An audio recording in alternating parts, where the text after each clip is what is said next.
Continuando a leitura do Srimad Bhagavatam, canto 1, capítulo 3, Krishna é a fonte de todas as encarnações. Verso 22. Naradeva Tvamaparna Surakarya Chikirshaya Samudra Nigrahadini Chakrevirya Yataparam. Nara, ser humano, Devatvam, divindade, Apanaha, tendo assumido a forma de Sura, os semideuses, Karya, atividades Chikirshaya, com o propósito de executar Samudra, o Oceano Índico, Nigraha Adini, controlando, etc. Chakre, executou, Viryani, proezas sobre-humanas, Ataparam, depois disso.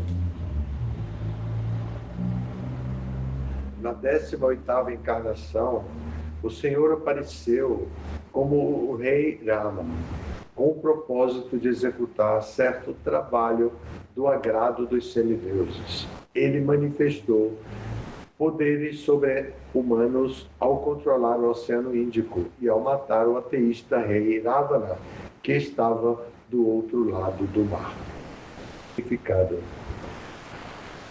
A personalidade de Deus, Sri Rama, assumiu a forma de um ser humano e apareceu na Terra com o propósito de fazer certo trabalho do agrado dos semideuses ou as personalidades administrativas para manter a ordem do universo. Às vezes, grandes demônios e ateístas como Ravana, Hiranyakashipu e muitos outros tornam-se sobremaneira famosos devido ao avanço da civilização material com a ajuda da ciência material e outras atividades dentro de um espírito de desafio à ordem estabelecida do Senhor. Por exemplo, a tentativa de voar a outros planetas por meios materiais é um desafio à ordem estabelecida. As condições de cada planeta são diferentes e diferentes classes de seres humanos são ali acomodadas para diferentes propósitos mencionados nos códigos do Senhor. Mas, inflados pelo mínimo sucesso em avanço material, às vezes os materialistas ímpios desafiam a existência de Deus. Ravana era um deles e queria enviar homens ordinários ao planeta de Indra, céu, através de meios materiais, sem levar em conta as qualificações necessárias. Ele queria construir uma escadaria que chegasse diretamente ao planeta celestial, para que as pessoas não precisassem submeter-se à rotina de trabalho piedoso necessária para entrar naquele planeta. Ele também queria executar outros atos contra o governo estabelecido do Senhor. Ele chegou mesmo a desafiar a autoridade de Sri Rama, a personalidade de Deus, e raptou sua esposa, Sita.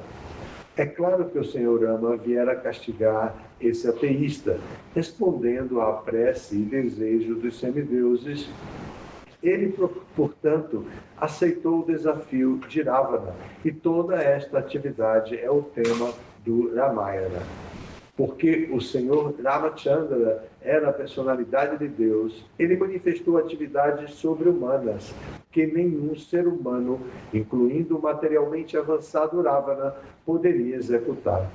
O Senhor Ramachandra abriu uma estrada real no Oceano Índico, com pedras que flutuavam na água. Os cientistas modernos têm pesquisado na área da antigravidade, mas não foram capazes de produzir antigravidade em lugar algum. Mas porque a antigravidade é uma criação do Senhor, pela qual ele pode fazer planetas gigantescos voar e flutuarem no ar, ele fez com que as pedras, mesmo nessa terra,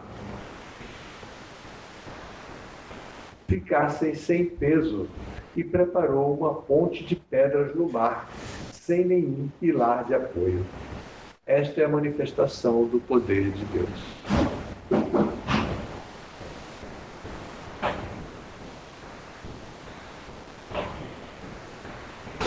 Om Om Jnanatimirandasya Jnanajana Salakaya Chaksurumilitam Jena Tasmai Shri Gurave Namaha.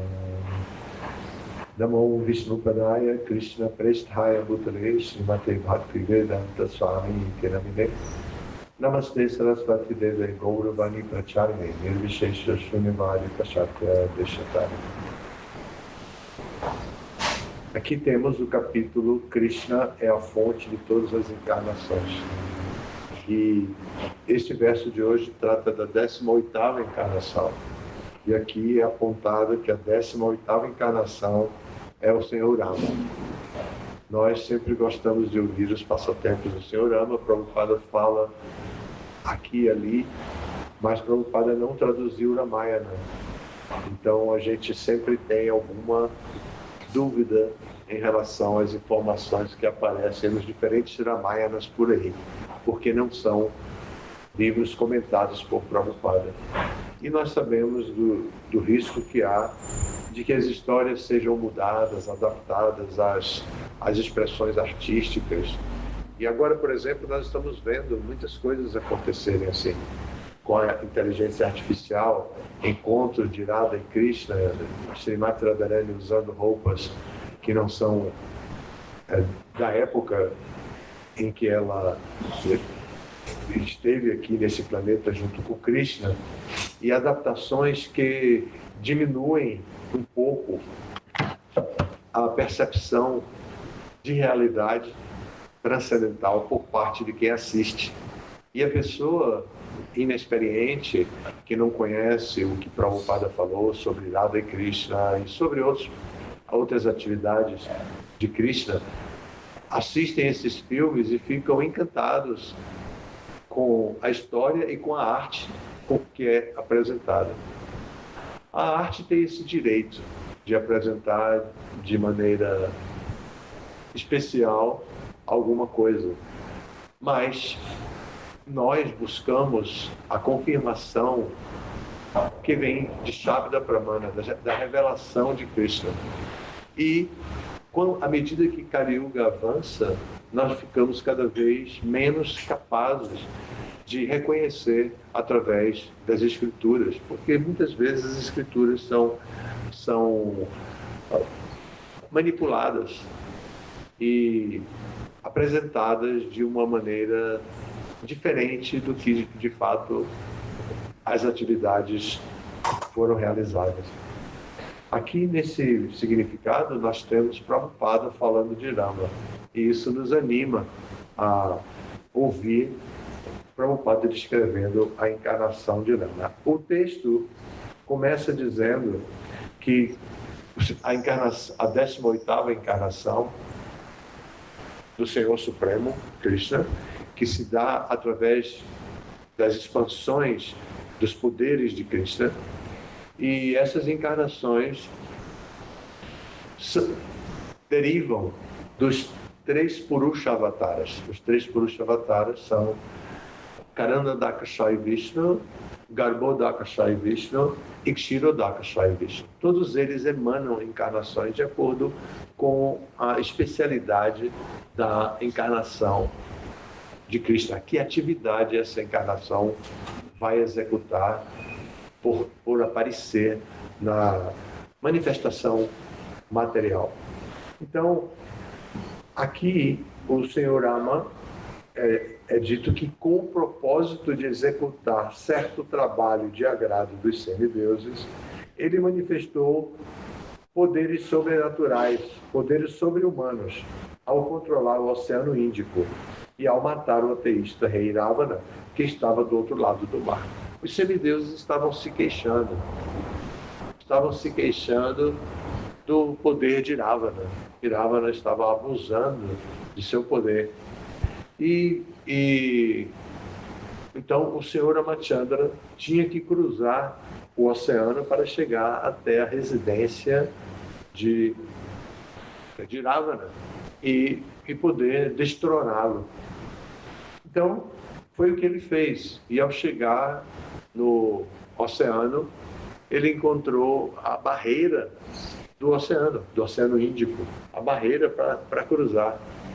A princípio foi criada uma situação assim, mas em seguida o senhor Ramachandra obrigou a Samudra, a personalidade do oceano, a abrir um espaço. E o espaço foi aberto nas águas do oceano, e através dessa estrada ele passou com a sua tropa e chegou até Sri Lanka. E aí, em Sri Lanka, ele fez o que tinha que fazer com Ravana. Então, essa é a história que está aqui. Agora, como ele passou com essa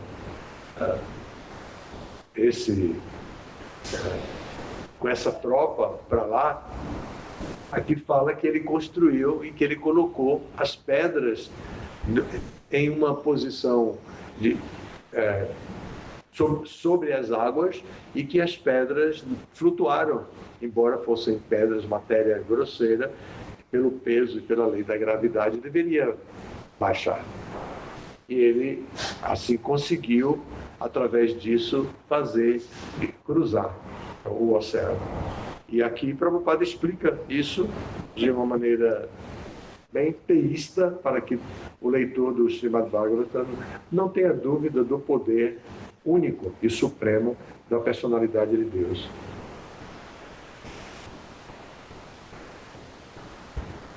O Senhor Ramachandra abriu uma estrada real no Oceano Índico, com pedras que flutuavam na água. Então, Prabhupada declara claramente que o Senhor Ramachandra tomou essa atitude e conseguiu o êxito que ele queria. Então, na explicação dessa 18ª encarnação, aqui é o 3º capítulo do primeiro canto. Esse primeiro canto, contado por Vyasadeva, ele vai revelar aqui o encontro de Parikshit Maharaj com Shukadeva Goswami, e vai também relatar o encontro dos sábios de Naimisharanya com Sutta Goswami, que é posterior ao encontro de Shukadeva Goswami com Parikshit Maharaj. Nesse encontro de Sutta Goswami com os sábios de Naimisharanya, os sábios fazem 6 perguntas. A princípio, as primeiras 6 perguntas para abrir o tema que vai ser tratado em todo o Srimad Bhagavatam. Ele faz 6 perguntas, e esse capítulo aqui vem responder uma das perguntas. Ele vem responder a pergunta de quais são as aventuras da Suprema Personalidade de Deus quando ele se encarna. Eu tenho aqui um trabalho feito sobre isso. Eu vou relatar para vocês as 6 perguntas e nós vamos localizar aqui para vocês lembrarem disso. Então, a primeira pergunta dos sábios é: qual é o bem último e absoluto para as pessoas em geral? Essa pergunta é feita no verso 9 do capítulo 1 desse canto, o canto 1. E a resposta vai ser dada no capítulo 2, que é intitulado Divindade e Serviço Divino, no capítulo 2 desse mesmo livro, nos versos 6 e 7. E a resposta para a primeira pergunta, qual é o bem último e absoluto, é que o Dharma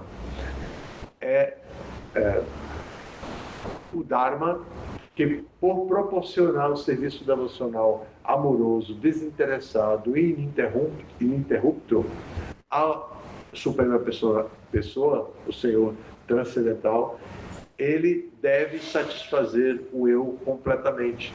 E assim, é o Dharma, a ocupação da pessoa em serviço devocional. O serviço devocional. Porque o próprio serviço devocional satisfaz completamente o eu, ele é o bem último para toda a humanidade. A pergunta número 2 dos sábios qual é a essência de todas as Escrituras. E que tal essência possa satisfazer plenamente os corações de todos os seres viventes. Essa pergunta é dada no capítulo 1 também, mas já no verso 11. E a resposta vai ser dada em todo o capítulo 2 do canto 1, Divindade e Serviço Divino. Mas vai explicar nesse capítulo que o serviço devocional à Suprema Personalidade, que é o serviço devocional à Suprema Personalidade de Deus, que é a essência de todas as Escrituras, e que ele concede o conhecimento sem causa e o desapego do mundo. Esse é um verso famoso também do Srimad Bhagavatam. A pergunta número 3 vai dizer que por que a personalidade de Deus apareceu no ventre de Devaki, como o filho de Vasudeva. E essa pergunta aparece no capítulo 1, no verso 12, o verso depois da pergunta anterior, a pergunta número 2. E tem duas respostas. Uma que vai ser dada, na verdade são 3 respostas. Uma vai ser dada no capítulo 2, no verso 34, a outra no capítulo 3, no verso 28, e a outra no 10º canto, já no 8º capítulo, no verso 49 do 8º capítulo do 10º canto. A primeira resposta, as primeiras respostas que são dadas no capítulo 2 e 3, vai dizer que ele veio para redimir aqueles que estão na modalidade da bondade pura, no modo da bondade pura, Vishuddha Sattva. E Krishna vem como filho de Vasudeva e Devaki, do ventre de Devaki, para redimir aqueles que estão no modo da bondade pura. E no 10º canto vai dizer que ele veio para difundir o serviço devocional e trazer a liberação para aqueles que são nascidos no mundo material. Então, essa resposta do 10º canto é muito compatível com a missão do Senhor Chaitanya.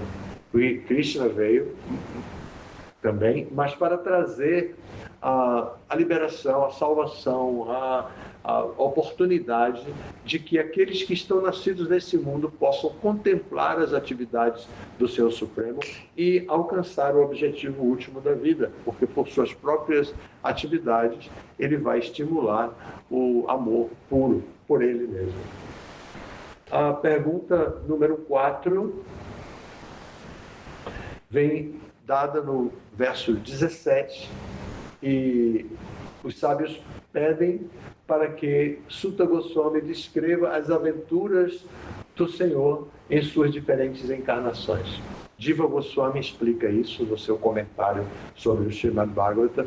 Ele explica que essas aventuras que os sábios de Naimisharanya querem saber se referem exatamente aos Purusha Avataras, os 3.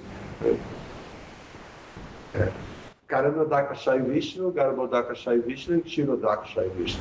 Então, se referem a eles. A resposta é dada no capítulo 2, do verso 30 ao verso 33, e no capítulo 3, que é esse, nos versos 1 ao 5, que descreve exatamente os Purusha Avataras. Eu fiz uma revisão agora, 5 minutos antes da aula, e vi de fato, e quero mostrar para vocês aqui esses versos de 1 a 5 que descrevem os Purusha Avataras. Olha só.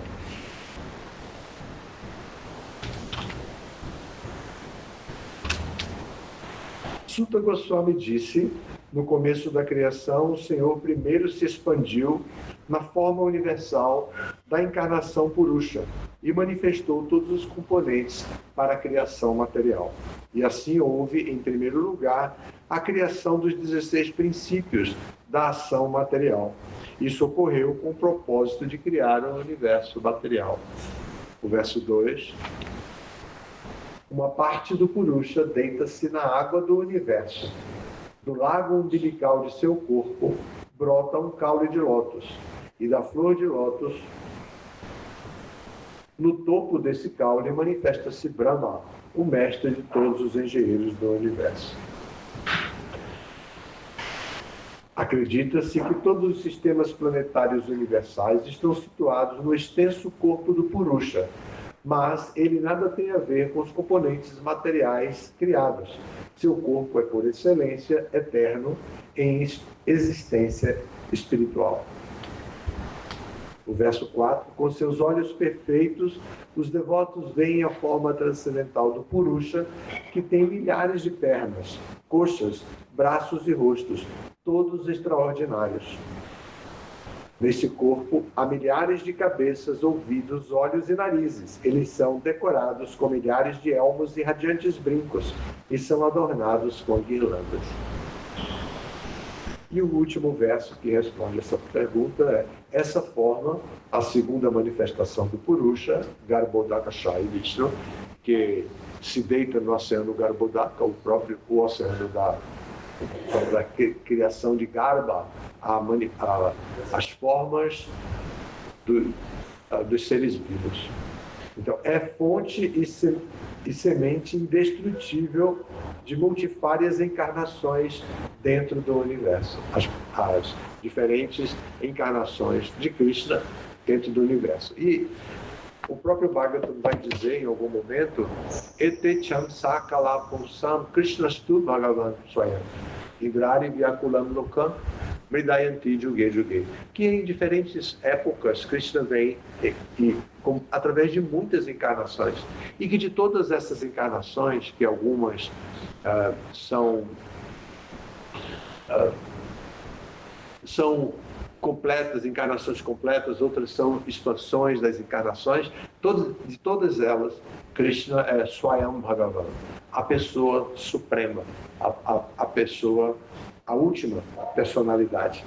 Então, e que ele vem repetidamente a este mundo sempre que existe alguma interferência demoníaca. Não é qualquer interferência demoníaca, senão ele estaria presente aqui nesse mundo agora.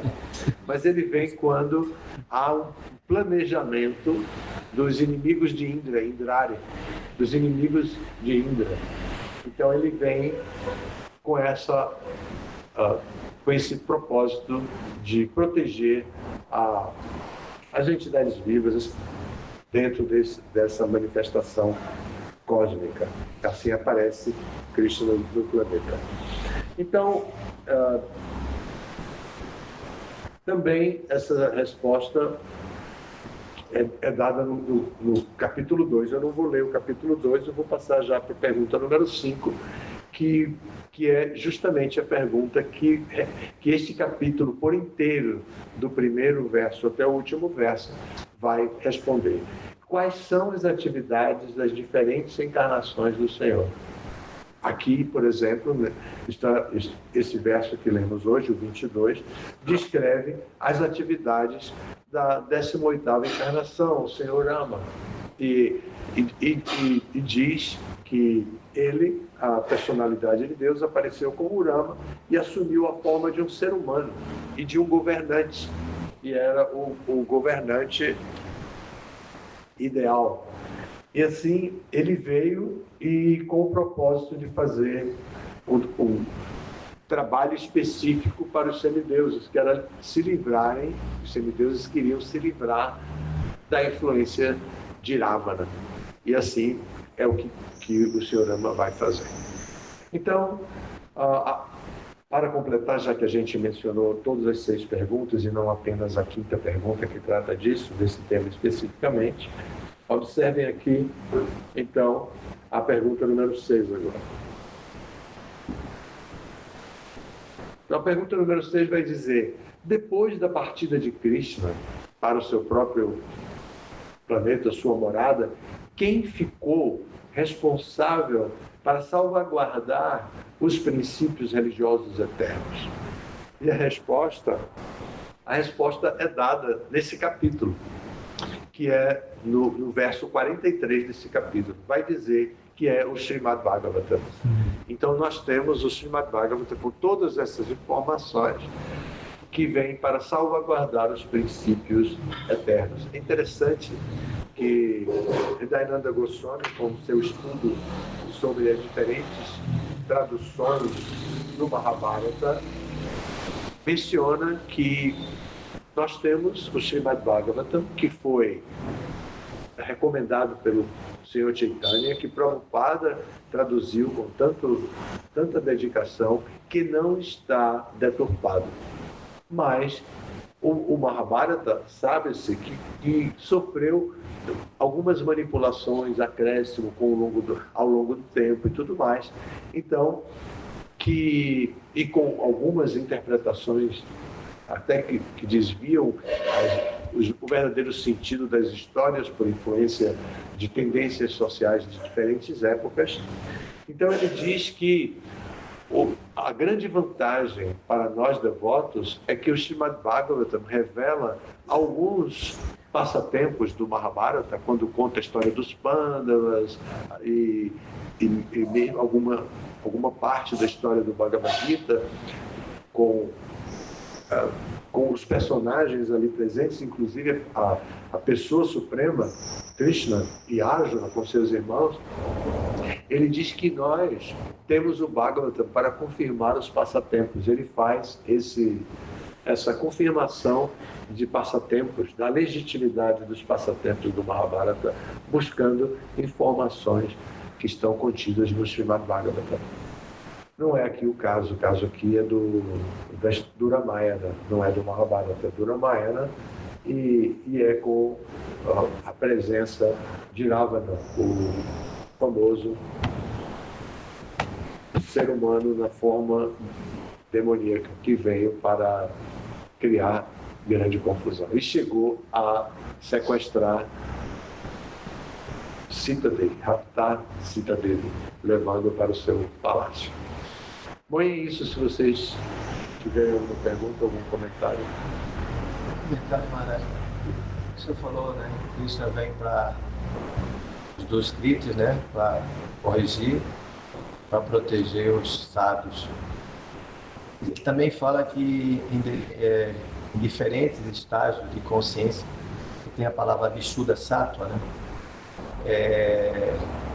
Diferentes níveis as pessoas estão pregando o meu nome, né? Krishna fala assim, né?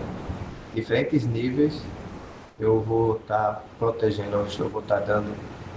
Esses seriam os sábios que assim, Krishna, as pessoas em diferentes culturas e valores, Krishna estaria levando essas pessoas para o mundo espiritual, em diferentes culturas. Todos estão seguindo o caminho dele, ele vai proteger. Todos seguem o caminho de Krishna porque a manifestação cósmica, todo o Mahatattva é feito para satisfazer os interesses das almas condicionadas. Por isso tem toda essa biodiversidade dentro da natureza, porque as almas espirituais precisam passar por determinadas experiências. Nós agora estamos em corpos humanos e nascemos aqui nessa região do planeta, Argentina, Uruguai, Brasil, o que seja nessa região latino-americana. E aqui nós vivemos de acordo com essa cultura que temos aqui. E a oportunidade, a proteção que Krishna dá é exatamente que a gente possa viver o que a gente quer. Mas Krishna não vai exatamente levar a gente de volta. Ele vai dar todas as oportunidades para que nós, pessoalmente, queiramos ir. Quando nós decidimos ir, ele vai dar uma grande força, vai dar a graça divina, vai dar compaixão, vai dar misericórdia para a gente. Mas a decisão tem que ser nossa, ele não vai nunca nos levar obrigado. Nós vamos ter que tomar a decisão de ir. Isso é o que Krishna vai. É assim que ele toma conta das entidades vivas que estão corporificadas, agora condicionadas a essa existência material.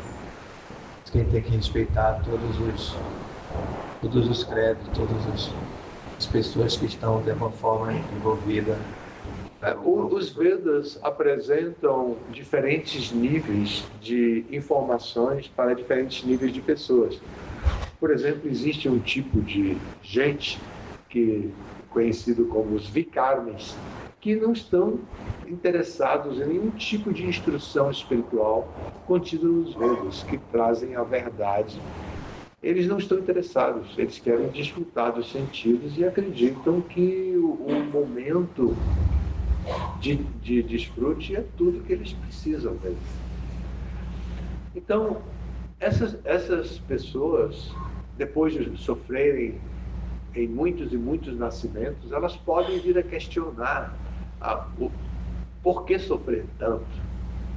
E elas vão se atrair pelos Vedas, pela literatura védica, que apresenta a solução para o sofrimento que ela está vivendo. E o sofrimento que ela está vivendo é físico, mental, é grosseiro. E os Vedas, na seção Karma Kanda dos Vedas, oferecem soluções para os problemas da vida material como ela é, para amenizar a vida sofrida e melhorar a qualidade de vida. A especialidade da seção Karma Kanda dos Vedas é melhorar a qualidade de vida. E quando as pessoas estão vivendo, e aqui constantemente a gente ouve falar disso, a melhor cidade para qualidade, em termos de qualidade de vida é tal cidade. Poluição do ar baixa, água de boa qualidade, o custo de vida não é tão alto, boa infraestrutura da sociedade, da cidade, saúde pública, educação. Então, isso é melhoria da qualidade de vida, isso significa qualidade de vida. E os Vedas dizem que para se obter isso é preciso atividade piedosa. Então, as pessoas que têm a mentalidade de desfrutar desse mundo vão realizar atividades piedosas, caridade, etc., sacrifícios, penitências, para alcançar a melhoria da sua qualidade de vida. E a reunião na Micharena foi com esse propósito, não foi, Sutta Goswami? Era para melhorar a qualidade de vida? Não. Foi para dar oportunidade às pessoas da era de Kali não perderem o objetivo da vida humana, que é conhecer Deus. É diferente de Karma Kanda. Karma Kanda é um estágio. Depois vem Jnana Kanda, que vai dar respostas filosóficas para a vida, e aí a vida como ela é. Por que isso? Por que aquilo outro? Por que mais? Como fazer para se livrar desse sofrimento mais sutil? Então eles recomendam muitas penitências e grandes sacrifícios, especialmente o sacrifício de estudar os Vedas e praticar o estudado. E aí eles compreendem que a verdade absoluta tem um aspecto que é impessoal. E esse aspecto impessoal produz Brahmananda. E essa Brahmananda se torna para eles o objetivo, que é a felicidade do Brahman, a felicidade da impessoalidade, de não ter um corpo que sofra. Então eles vão buscando isso, se identificam com o Brahman, vão e chegam a ser transferidos para o Brahmajyoti, para obter essa cessação da dualidade, da influência da dualidade. Depois os Vedas apresentam a seção Upasana Kanda dos Vedas, e dentro dessa seção Upasana Kanda está também uma subseção chamada Bhakti, dos livros, as escrituras que tratam disso, de Bhakti.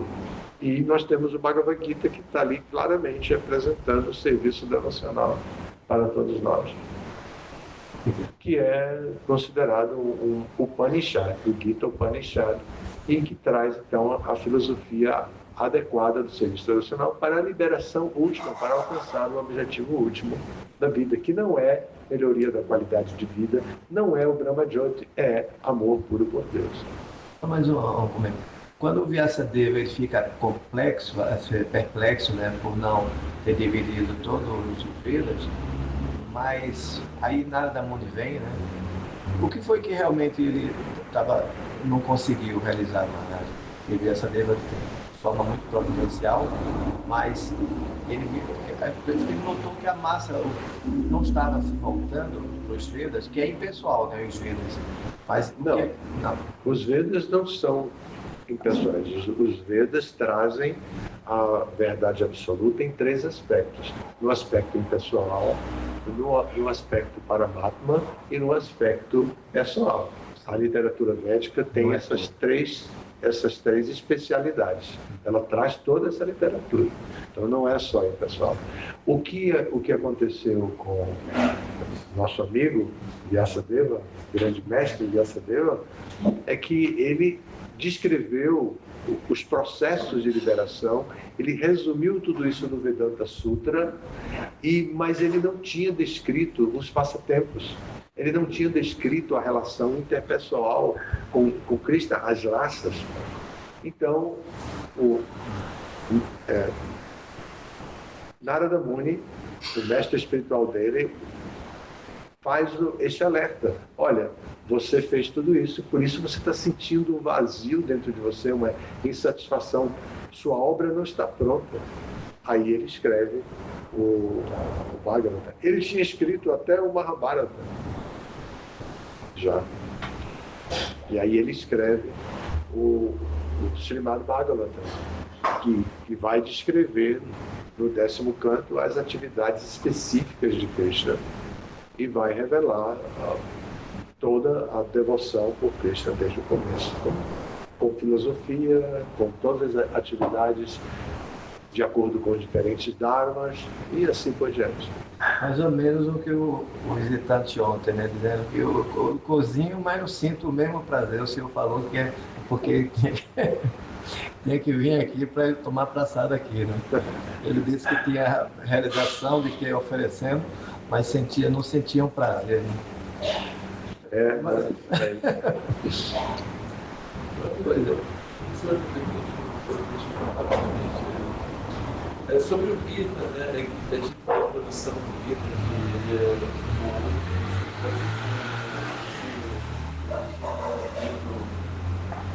é necessário ser quem lê o Gita, não precisa de nenhuma outra obra. No sentido de que o Gita é considerado um Upanishad. E o Upanishad os Upanishads apresentam o conhecimento que satisfaz toda a tendência inquisitiva dos seres humanos.